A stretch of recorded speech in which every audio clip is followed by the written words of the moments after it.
अस्सलाम वालेकुम। डॉक्टर साहब बहुत ही इम्पोर्टेंट क्वेश्चन किया है आपने कि मैं ख्वाब कैसे देखता हूँ। सर ख्वाब होते हैं दो किस्म के। एक ख्वाब वो होता है जो बंदा जागते हुए देखता है और दूसरे ख्वाब वो होते हैं जो सोते हुए बंदा देखता है।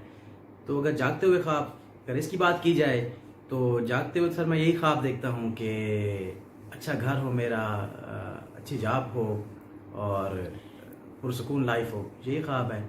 और अगर सोते हुए ख्वाब देखने की बात की जाए तो वो सर इस तरह है कि जिस तरह सर मैं रियली अपनी लाइफ में देखता हूँ ना, तो सोते हुए भी सर ख्वाब मेरे वही इसी तरह के होते हैं। जिस तरह रियली मुझे इस चीज़ का मतलब कि कहा गया है कि जी मैं अंधेरे में हूँ, सब देखते हैं और मैं नहीं देख सकता।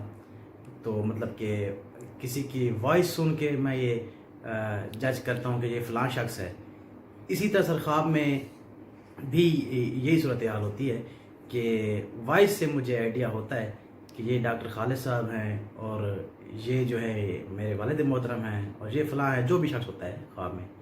तो सर वो वॉइस मतलब कि सुन के ख्वाब में भी मैं वॉइस सुन के ये आइडिया मतलब कि लगा लेता हूँ। ये सूरत हाल है सर। बाकी ये नहीं है कि मतलब कि मैं जागते हुए कुछ और देखता हूँ और सोते हुए नहीं सर। जिस तरह मैं यहाँ पे महसूस करता हूँ अपने आप को रियल लाइफ में, तो ख्वाब में भी सर मेरी मतलब कि यही मतलब कि मैं अपने आप को इसी तरह महसूस ही करता हूँ सर। Thank you sir.